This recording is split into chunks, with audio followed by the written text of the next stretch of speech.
Alright guys, in our last video I talked about nuclear versus chemical reactions. I said that nuclear reactions oftentimes will emit particles or rays or energy. And when it emits those particles we call that radiation. And that happens when we have an unstable nucleus. Well, here we have different types of radiation. There are three different basic types of radiation or radioactivity, and we call it radioactive decay. So the first one is alpha. It's called an alpha particle. That's what's emitted from a decaying nucleus or radioactive nucleus. That particle that's thrown out is an alpha particle. What that essentially is really just a helium nucleus. Helium nucleus is 2 protons, 2 neutrons. I know that because I know that helium is He. This number on top is the mass number, meaning the nucleus has a total mass of 4 atomic mass units. Down here is my atomic number, which specifies the number of protons.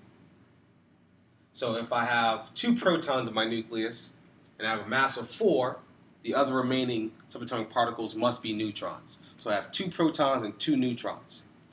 But it's all come together in the form of like one big particle you can think of, a nucleus. So when alpha particles are emitted, that means a helium nucleus comes out. So if I have a really big atom, it might spit out 2 protons and 2 neutrons in the form of an alpha particle. We denote an alpha particle just like this.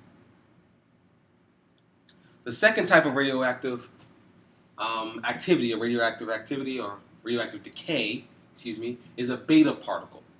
A beta particle is simply an electron. It's a very high-speed electron, and the way we represent it is this. The electron symbol. Up here is the mass. Electrons have a mass that's close to 0 in comparison to other particles, and it has a charge of -1. Electrons are negatively charged. Sometimes you'll see it written this way, or you might see it written this way with the beta sign and not the electron symbol. The third type of radioactivity is gamma radiation.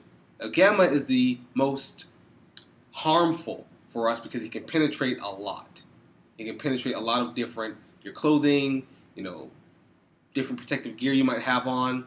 What it doesn't penetrate well is concrete. That's why most power plants that produce gamma radiation are made out of concrete. So these are high energy electromagnetic radiation waves or rays. The symbol for that is just a gamma symbol, and it doesn't have any mass, it doesn't have any charge. It's simply energy. But it can be very harmful because it can enter your body and mutate different genes. Now, gamma is a part of our electromagnetic spectrum. As we remember from previous sections, we have a spectrum of electromagnetic radiation. One side is radio waves all the way down to gamma rays, or gamma waves. Gamma waves have very high energy, means they have a very high frequency and a short wavelength. An example of one of these types is alpha, up here. Say I have uranium-238, means uranium atom with a mass number of 238, this isotope of uranium. Uranium can become unstable and emit particles. It can emit an alpha particle here and leave behind thorium-234. Now notice my mass 234 plus my mass of the particle that was emitted adds up to the mass of what I had before. I changed to 2 different substances, 2 different atoms, because I also lost 2 protons in my atomic number down here, which changes the identity of my atom. So that's an example of alpha decay. Now, what does this mean in terms of nuclear reactions? So nuclear reactions can be made by man, and they can be mimicked by men, but here are the 2 basic ones that man might do or are done in nature naturally. So the first one is fusion.